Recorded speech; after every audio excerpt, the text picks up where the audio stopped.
माझं मत आहे की आपला देश हा कुठल्या पक्षाच्या चालू नसतो, चालणार नाही, एवढंच बोलतो. आणि मी ह्या सगळ्या घटनेत प्रवासी ठार झाले, फक्त एक वाचला. आणि शिवाय डॉक्टर वगैरे म्हणजे या पद्धतीने एअरपोर्टच्या जवळ काय हवं काय नको याच्या चर्चेपेक्षा सुद्धा कशावर चर्चा झाली तर ते दोन अरे खूप खाली झाले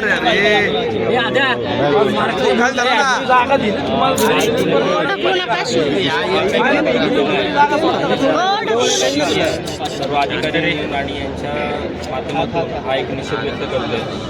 आमचे कुटुंब प्रमुख महापालिका आयुक्त महापालिका आयुक्त महात्मा ज्योतिबा फुलेंचा हे अतिशय निंदनीय आहे आणि या प्रकारचा आम्ही पूर्णपणे तीव्र निषेध करतोय. सर्व कामगार संघटना, सर्व कर्मचारी या ठिकाणी उपस्थित आहेत. भले जरी आम्ही आता आलो असलो तरी नागरिकांना कुठलाही त्रास होऊ नये अशी आमची इच्छा आहे आणि त्या अनुषंगाने आम्ही सर्वजण कामावर राहणार आहोत. परंतु आज काळ्या फिती लावून आम्ही या गोष्टीचा पूर्णपणे निषेध करतो. या प्रवृत्ती ह्या नष्ट झाल्या पाहिजेत. शेवटी नागरिक आणि अधिकारी किंवा कर्मचारी यांनी एकत्र येऊन काम करणं गरजेचं आहे. त्याची दोन शाखा आहेत, एक प्रतिनिधी आहे आणि एक नागरिक आहे. त्या दोघांनी एकत्र येऊन जर चांगला हातात काम केलं तर निश्चितपणे शहराचा विकास अतिशय चांगल्या पद्धतीने होईल असं आम्हाला वाटतं. आणि निश्चितपणे आम्ही पुढे आहोत, आपणही पुढे या आणि एकत्रितरित्या काम करू. सर, वारंवार अधिकाऱ्यांवर हल्ले होतात. कालची घटना तर दुर्दैवी आहे.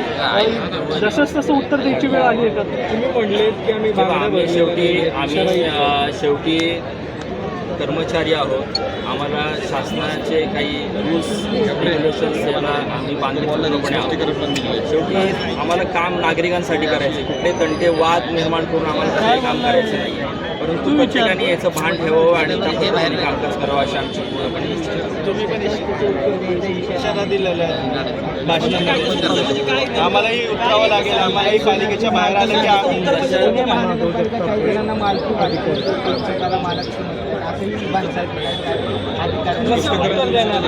कसं देणार? आम्ही नागरिकांचं चांगल्या पद्धतीने काम केलं, नागरिकांच्या सगळ्या समस्या सोडवूनच त्यांना आम्ही चांगल्या पद्धतीने उत्तर देऊ. त्याचा आमचं धन्यवाद.